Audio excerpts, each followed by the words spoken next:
गांव के किनारे घने जंगल में एक पुराना बरगद का पेड़ था।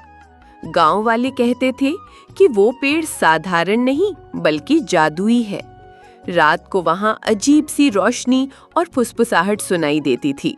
गांव में सोमलाल नाम का लकड़हारा रहता था। मेहनती और ईमानदार इंसान, लेकिन गरीब। उसकी पत्नी शांति दिन रात उसका साथ देती। दोनों मिलकर किसी तरह गुजारा करते। एक दिन सोमलाल ने शांति से कहा, शांति, लकड़ी काटने का काम अब उतना नहीं चल रहा। सुना है बरगद के पेड़ के नीचे खजाना छिपा है, क्या हमें कोशिश करनी चाहिए? शांति घबरा गई। सोमलाल, गांव वाले कहते हैं कि उस पेड़ में आत्माएं रहती हैं, हमें वहां नहीं जाना चाहिए। लेकिन गरीबी ने सोमलाल को बेचैन कर रखा था। रात को नींद न आने पर सोमलाल चुपके से जंगल की ओर निकल पड़ा। बरगद का पेड़ देखकर उसका दिल जोर जोर से धड़कने लगा। चारों ओर अजीब सी शांति छाई थी। अचानक पेड़ से धीमी आवाज आई, कौन है जो मेरी नींद तोड़ने आया है? सोमलाल डर गया, लेकिन हिम्मत करके बोला, मैं सोमलाल, एक गरीब लकड़हारा हूँ। पेड़ से हंसी की गूंज निकली। अगर तुझे खजाना चाहिए तो पहले अपनी नीयत साबित करनी होगी। लालच करने वाला यहाँ बर्बाद हो जाता है। सोमलाल ने हाथ जोड़कर कहा, मैं लालच नहीं करता, सिर्फ अपनी पत्नी और गांव वालों की मदद करना चाहता हूँ। बरगद की जड़ें हल्की सी हिली और वहाँ एक चमकदार दीपक निकल आया। पेड़ ने कहा, ये जादुई दीपक है। जब सच्चाई और भलाई के लिए जलाओगे तुम्हारी इच्छा पूरी होगी, लेकिन झूठ या लालच में इसे इस्तेमाल किया तो सब खत्म हो जाएगा। सोमलाल दीपक लेकर घर लौटा और सब कुछ शांति को बताया। शांति ने कहा, इससे पहले कि कोई और जाने, हमें गांव वालों की भलाई करनी चाहिए।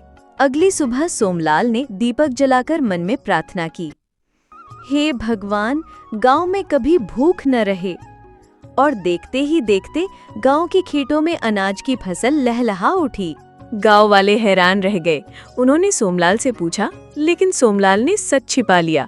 बस इतना बोला, ये भगवान की कृपा है। दिन बीते और गांव समृद्ध होने लगा, लेकिन कुछ स्वार्थी लोग हैरान थे। ये सब कैसे हो रहा है? जरूर सोमलाल के पास कोई रहस्य है।